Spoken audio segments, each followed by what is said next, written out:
over here. It's me, Alex. And I'm in the forests of the wild, looking for some big, interesting, and maybe even dangerous animals. But so far, I haven't seen anything yet. Oh, wait! I think I see something over there. It's just right over... Whoa! Whoa! Ow! Ooh, that smarts. Oh!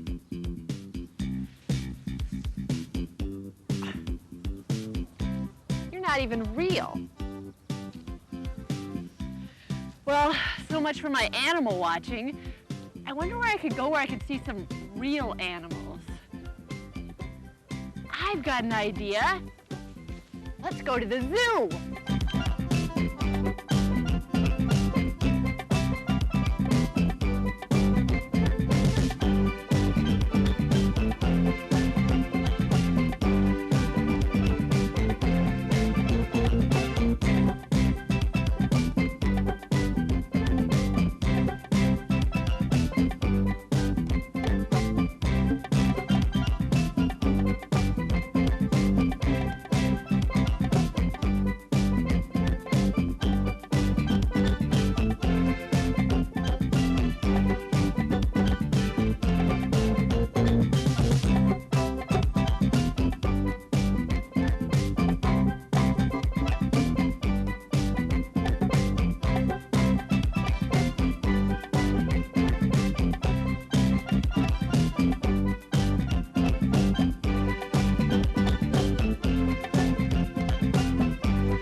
We've got our map. All we need to do is pick a direction and go.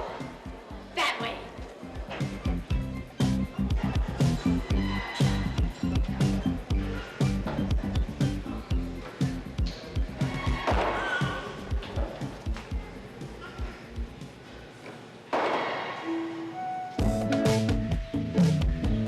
Oh, the tropics. I love the tropics. Oh, the palm trees, the warm breezes, the bugs. Oh no, I think I'm getting jungle fever. I'm seeing spots. No, really, I'm seeing spots. I think I know why. Come on. Wow, I did see spots. I wonder what its name is. Hey, do you know what the name of that animal is?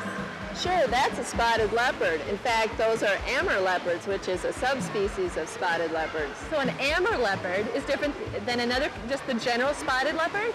Yeah, spotted leopards are found in Africa and Asia in a pretty large range, but this particular subspecies is only found in a very small range and is very endangered. Really? Well, tell me something special about this animal. Well, these animals have been reduced to only about 200 or less in the wild, and they're only still found in Russia. Really? Yeah. Wow. Well, I noticed that there's a little cub running around in there.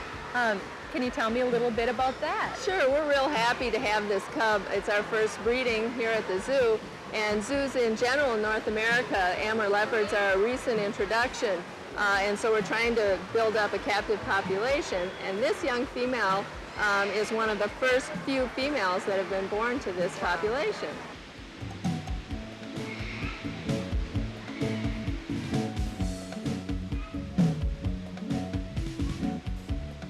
So you're pretty happy about the new baby here. Yes, we're very, very pleased, and the mother's done a really good job in raising her, and we're very happy for that. Oh, great. Well, thanks a lot, BJ. And by the way, this is BJ. She works at the Tropics Trail here in the zoo. Thanks. All right, Bye. see ya. What you're seeing now is a sun bear. It's the smallest of all the 7 species of bear. It only weighs between 60 to 140 pounds. That means it only weighs about 1/4 the size of a black bear. So why is this dark-colored bear called a sun bear? Because of the bright yellow crescent on its chest. But don't be fooled, this sun bear doesn't even like the sun. It spends its days sleeping in trees, and once the sun goes down, the sun bear comes out to enjoy the nightlife. That's what I call very cool. Check out that bird leg. It seems to be attached to a very sleepy crane. Can you sleep like that? Let me introduce you to the white-cheeked gibbon. These swingers can usually be found in tropical and evergreen rainforests. In the morning, these animals like to give the rooster a run for its money by making noises that can be heard up to 1 mile away. Gibbons are the smallest type of ape and are known for their super long arms. Not only that, these guys are all thumbs. They have thumbs on both their feet and hands, helping them to carry things with their feet while they swing. And their moms don't even get mad at them. They do it too.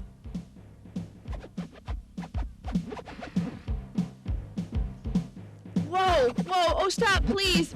Please, you're making me dizzy. Oh, thank you. Whew, even with all their swinging, these guys hardly ever fall down. And it's a good thing considering that they can live in trees up to 100 feet off the ground. Even though they aren't in danger of falling, gibbons are considered endangered animals and need people like those who work at the zoo, as well as people like you and me to help them save their jungle homes. Hey, if Tarzan can do it, so can we.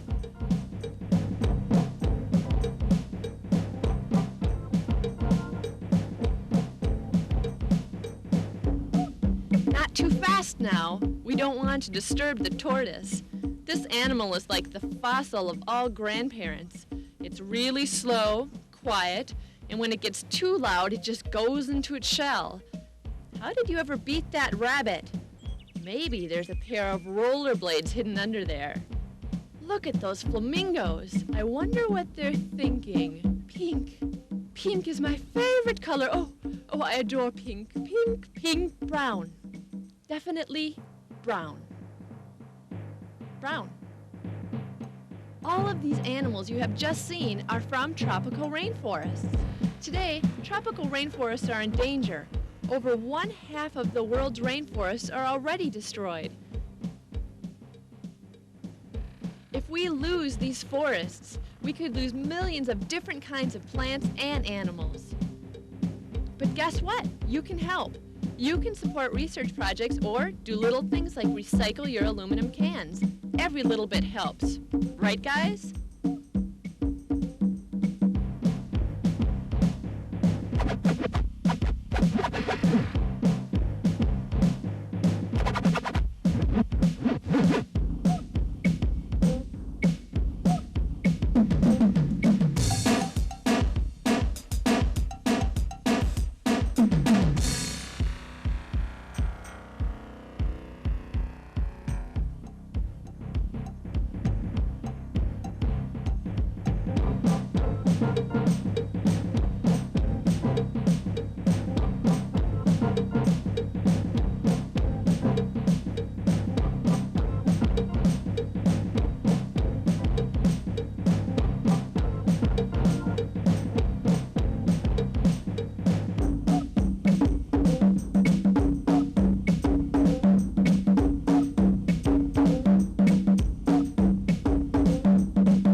you say hello? Hello. Hi. Hi.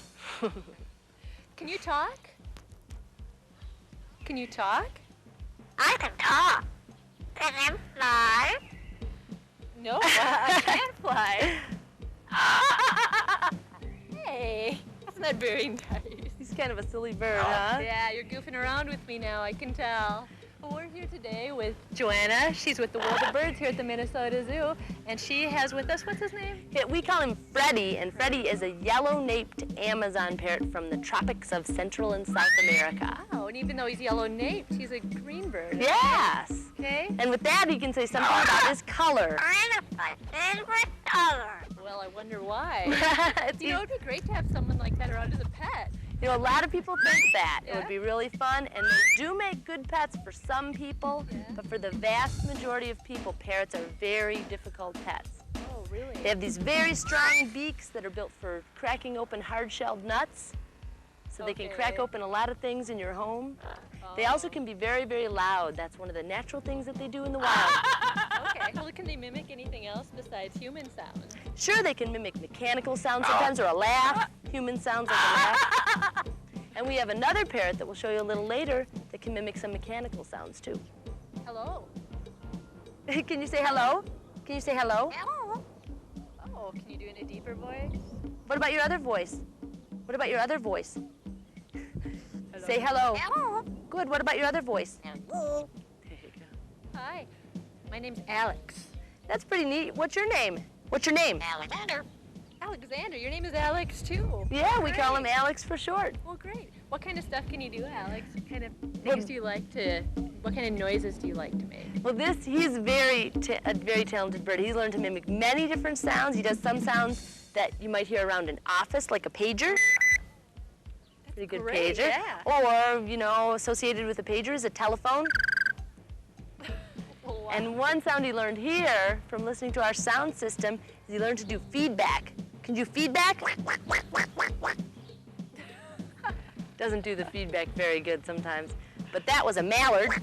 A mallard, well, great. So he learned to mimic some other animal sounds like a whippoorwill. Wow. Nice whippoorwill. And of course, the Minnesota state bird, any Minnesota bird should know this. Can you do a loon? Oh, wonderful. Pretty good loon. Wow. So he's multi-talented. He can do many different sounds. Great. Now, for animals to learn sounds like this, so obviously they can learn more than just words. Right, exactly. They tend to learn sounds that they either hear often or sounds that they just enjoy doing. They mimic sounds for their own entertainment. And there's only certain types of birds that can mimic sounds. Oh. Parrots are one. Crows can learn to mimic sounds. There's birds like mockingbirds and other wild birds like that, believe it or not, learn to mimic sounds. Wow, I never knew that before. Yeah, pretty neat. Okay, well, great. Thank you so much for being with us today. Sure, can you say goodbye? Bye. Goodbye. And you can also wave. Well, we've seen some creatures of the air. Now let's see some creatures that get down. I mean, really get down. We're in deep water here, and we're at the coral reef exhibit at the zoo. And there are tons of great fish everywhere. Oh, there goes a butterfly fish. And there's an angelfish. Oh, what kind of fish is that? Oh, I'm a diver. Well, hi, I'm Alex. I'm John. How many fish are down here? We have over 700 fish in this display.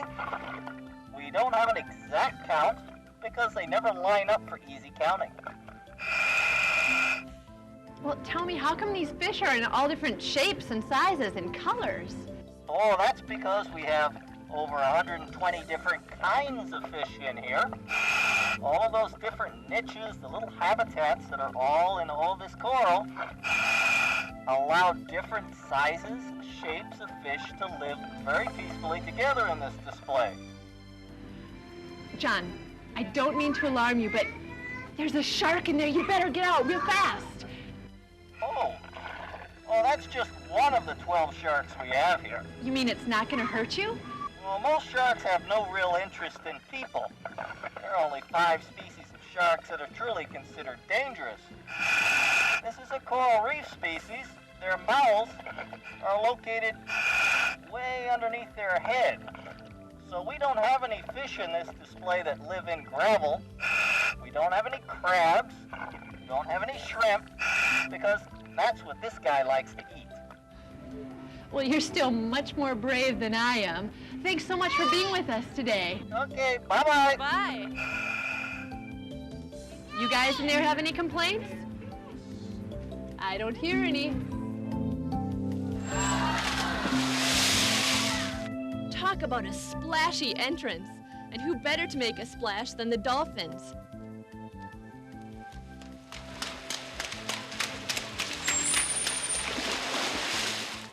Even though these guys are really big, they are incredibly graceful. Let's take a look.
We're back, and guess what? We're with one of the most incredible creatures of the sea you'll ever see.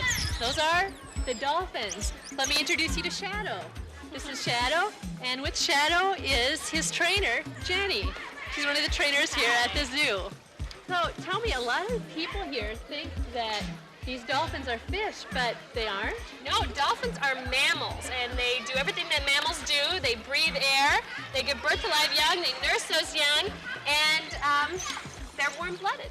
The only thing that's different about dolphins as far as being mammals is that they don't have hair. And instead of hair, they have blubber, which is a layer of fat that helps to keep them warm. Oh, hi there. Can you tell me about those holes on the top of their head? What are they for? That is where the dolphins breathe. A lot of people think that, dolphins have noses or whatever, but actually they don't. This is where the dolphins breathe from, is their blowhole on top of their head. They don't breathe through their mouths, they breathe through the blowhole on top of their head. Okay, great. Hi, who's this one? This one's Rio. She's one of our females, and actually she is Shadow's mother. Oh.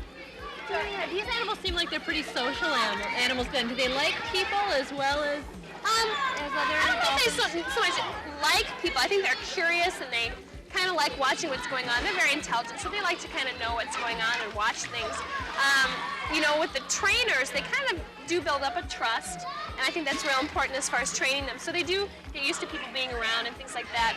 Out in the ocean, I think dolphins are just curious and they like knowing what's going on, and if they see people, they're going to go check it out.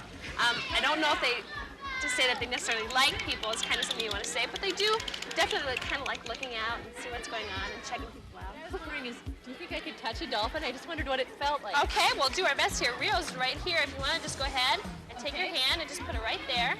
They're very soft. She is very soft. Yeah. Wow, it feels kind of rubbery almost. Yeah, kind of soft and rubbery. They're not slimy at all. And we'll give her a nice piece of ice. Nice job there, Rio. Yeah, I thought it would be kind of scaly like some other fish. No, but they not they're like fish. mammals. Yep, they are mammals, and so their skin's real soft, smooth, and rubbery. And wet as well. Good. This is Chrissy. Let's take a look as she trains these dolphins underwater.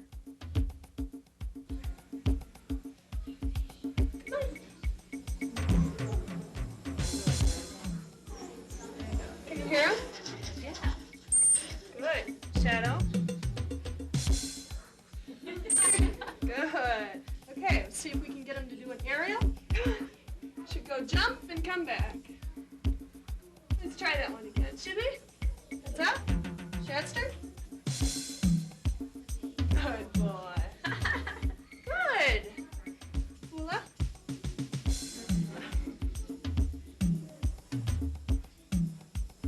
Going. One more. Good. And they just keep doing that until you tell them to stop. Yeah. Here we can get an exhale from Rio. Good, Rio. Come, Chester. Gonna take a breath and come back. How long can they hold their breath for? For up to 10 minutes, for short periods, yes? Good, Rio. Good. Let's see this one. Good. They can hear the whistle through the glass, so let's hear it.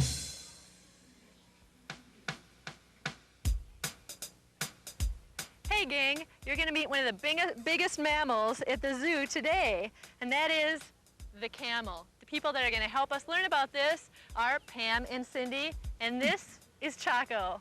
Why don't you tell us about how tall is Chaco here? Chaco's about 6.5 feet tall. Ooh, wow. And how much does she weigh?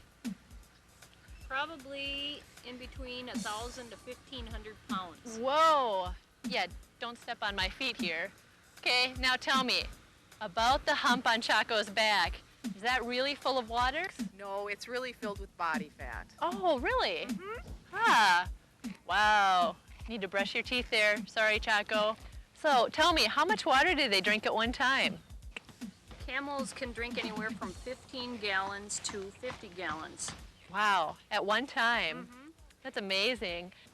So where's Chaco from? Chaco is from either North Africa or the Middle East, and that's dromedary camels, and Bactrian camels are from Mongolia. So what's the difference between the one-hump camels, like Chaco here, and the two-hump camels? Well, the one-hump camel, the dromedary, are not quite as hairy, Okay. and the two-humpers, the Bactrians, are a little bit larger. Oh, so the two-hump ones are bigger than the one-hump ones? Yes, they are. All right, great. Well, can we look at these two-hump camels? Yeah, let's go over and take a peek. All right, great. Okay, come on. Another interesting fact is when it's very warm out, they'll shed to near bald. They'll lose almost all of that hair. Really? As you can see right here, he has a double hump, whereas the camels we just left are a single hump Okay. version. Right. Norm seems to be a little bit larger than the dromedaries. I've noticed that they walk kind of differently than, let's say, horses. Why is that? Well, with the horse, as you'll notice, they move with their front legs and their back legs, whereas with the camel, they move right-legged and left-legged, so that there's an irregular gait and a bumpier ride. Oh, wow.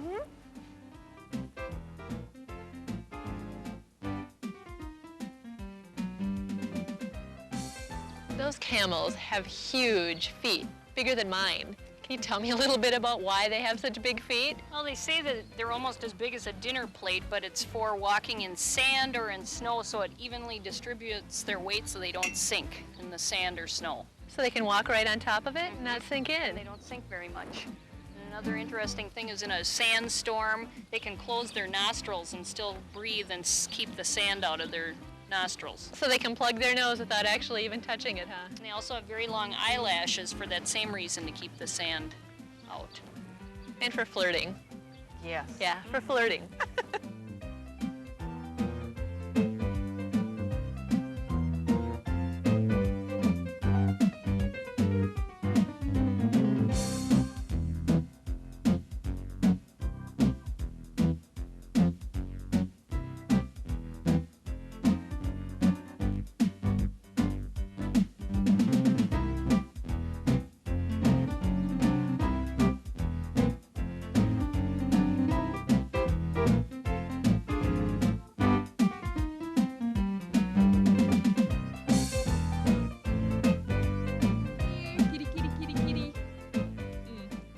It doesn't work for tigers the same as house cats. Well, let's see what we can learn about these Siberian tigers. I just hope they don't make me clean the litter box. So when these cats, I've noticed that they kind of paw at each other a little bit or bite each other. Are they hurting each other? That's part of the play behavior. That's part of growing up as a young cat. You saw the two young cats with their mother. They'll harass her a lot. They'll play together, and they'll try to attack one another. That's all part of growing up as a cat. Oh, so they aren't hurting each other. They may occasionally bite down too hard, and the other one will let them know that they're just being a little too rough. Oh, okay. So tell me, everyone always asks this, but why do the tigers have stripes? Well, they come from an area originally with a lot of tall grasses. Tall grasses and the stripes combined made the tigers almost invisible to their prey. Really? So it's more than a fashion statement. They blend in very well with their environment. It's a form of camouflage that makes them really adept hunters in the tall grasses. Now that these tigers aren't in the wild, what can they eat in the zoo? That's a good question, Alex. They are fed a ground up horse meat and byproducts with cereals thrown in. It's a well-balanced diet that gives them all their nutritional needs. It's kind of like a coarse ground hamburger. Wow, so they like burgers too. Exactly. Great. Well, if these animals eat that much, how much do they weigh? They can weigh up to 500 pounds. The cats we have here weigh about 450 males, and that's equivalent to about 45 house cats. 45. Wow. Okay, well thanks. We really appreciate your time and showing us your great cats. This soft and fox-like creature really isn't a fox at all. It's called a red panda. I know. When most people think of pandas, they think of the big black and white bears. But these pandas were actually discovered 48 years before the others. Today, the red pandas are considered endangered. These little mammals like to sleep in the daytime, cuddled up in a nice, soft tree branch. Hey, you guys ever hear of a waterbed?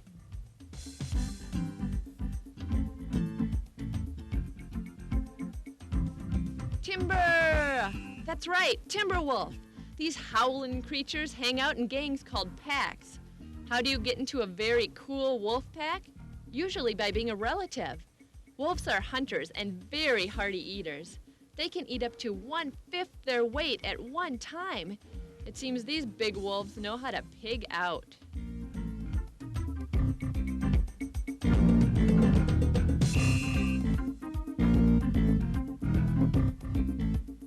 Look who's talking. Or actually, not talking at all. It's the talkin'.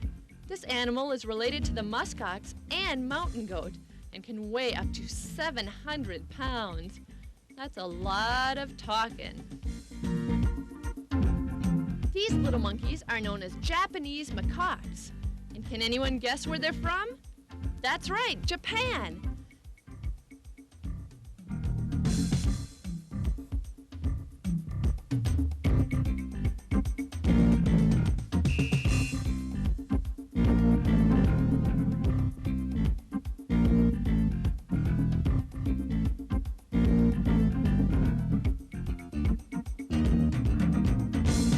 Hi, Jack. Hi, Frank. Guess what? What? You're it! Oh, I'm gonna get you, you little monkey wrench. Oh! Now, boys, you behave yourself.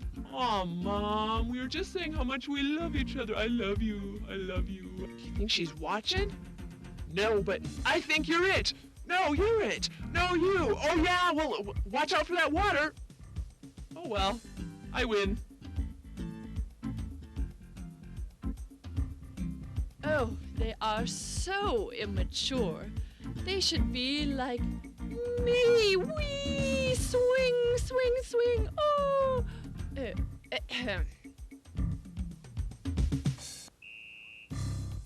Oh, I can almost reach. Never mind. I didn't want it anyway. Want to wrestle? Sure. Where'd he go? Aw.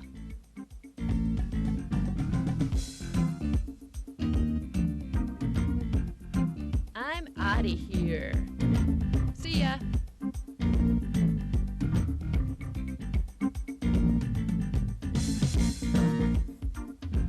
Here with Chris, he's one of the zoologists here at the zoo today, and he's going to tell us a little bit more about some of these creatures.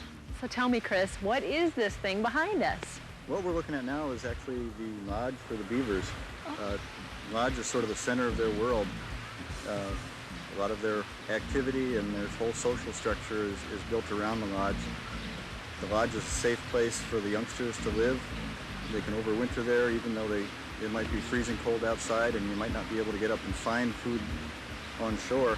The youngsters can stay in the lodge and the adults will have built up a big cache of food.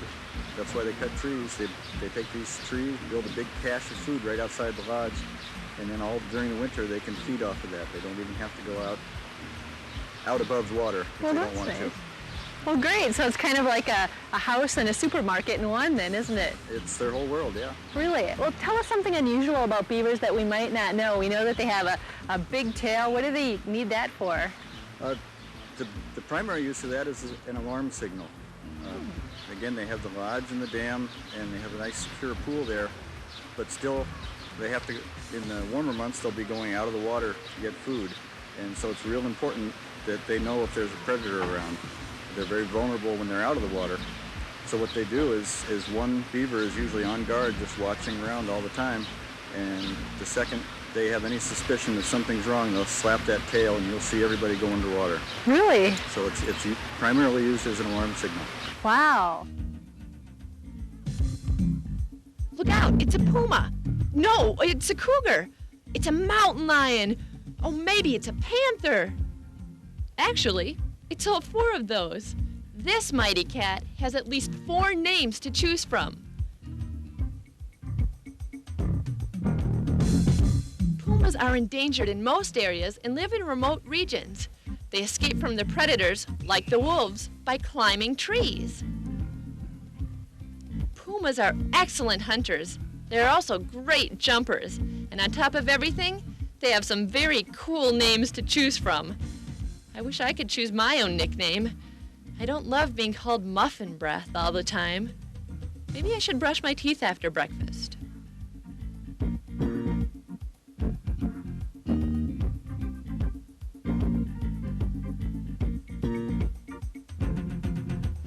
We're here at the zoo lab with Susie, the famous tarantula handler.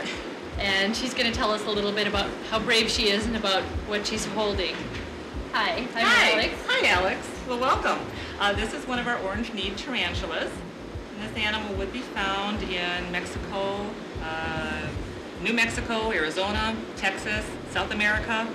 And this is about an average size tarantula. They can grow a lot larger. Really? How big can they get? Well, their bodies, maybe a little bit larger than this, not quite double the size. Okay. But you can see that they're pretty good sized spiders. Yeah, I'd say they're pretty good size. I wouldn't want to see any spiders bigger than that. Well, people down south in Arizona and Texas, they do have problems sometimes with them getting into their homes. And these animals are burrowing spiders. They don't build webs like other spiders. And so they like to get inside shoes or inside closets, or they like to hide in things. So people down in Arizona, New Mexico, in those areas, they really have to be careful when they're putting on their shoes in the morning to make sure that they shake them out. Not just for tarantulas, but also for scorpions too. Wow. So they've got Remember that. Yeah, Remember they've got that. quite a bit down there. Okay. Well, can I just ask real quick what they eat? Well, he would eat a number of different kinds of insects, basically, and not really small mammals or anything, but just a lot of little insects and things like that. So. All right. Well, I guess that's about it for the tarantula. Okay. Can I touch it? You certainly can. We let people touch him on the back side there. Okay. You can see some of his fur's been removed just from touching. Okay. Wish me luck.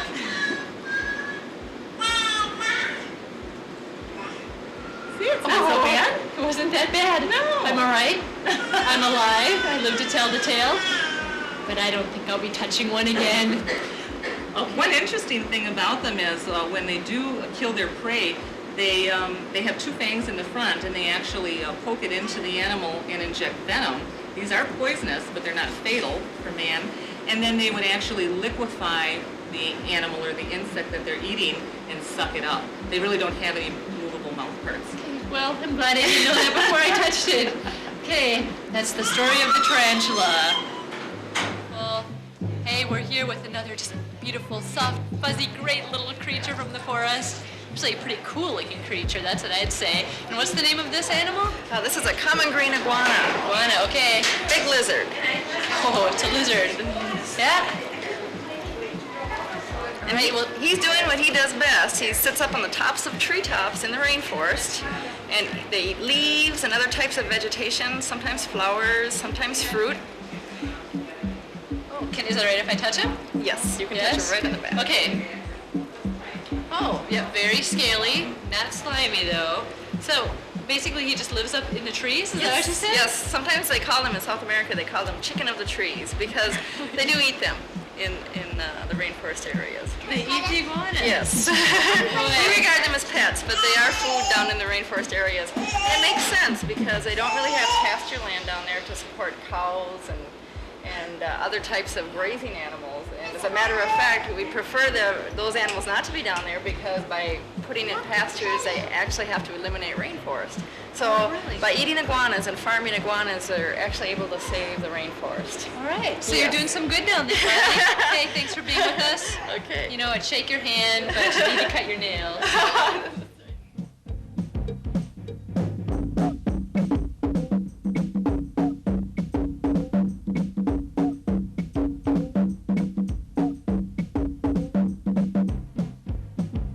This is a toucan. What's the toucan's name? His name is Bill. Bill. That's appropriate. Does he want one? Yeah, he sure Okay, does. how do I feed it? Just hold it flat of your hand. Okay, I'm going to feed Bill.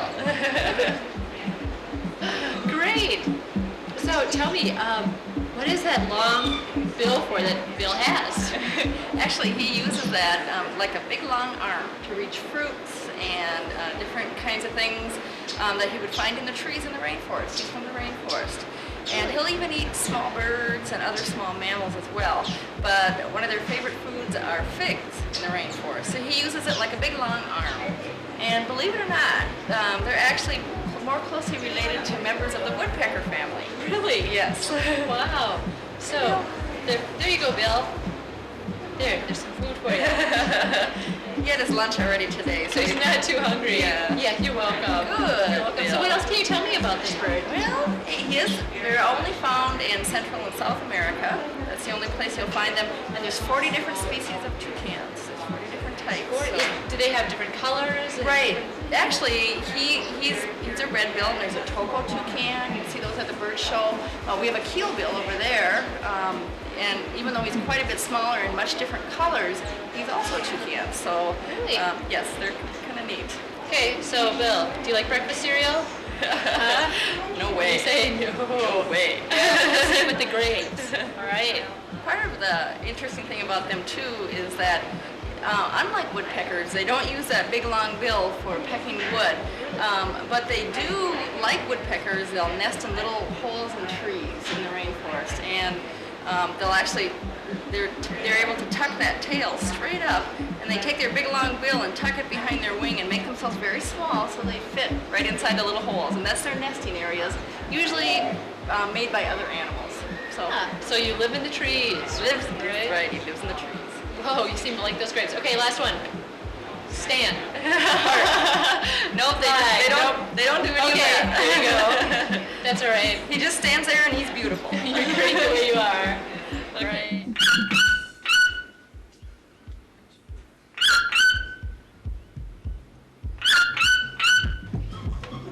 If you'd like to find out more information about animals or zoos, contact your neighborhood zoo or go to your local library. They have tons of books on any kind of animals you want to look up, including boa constrictors.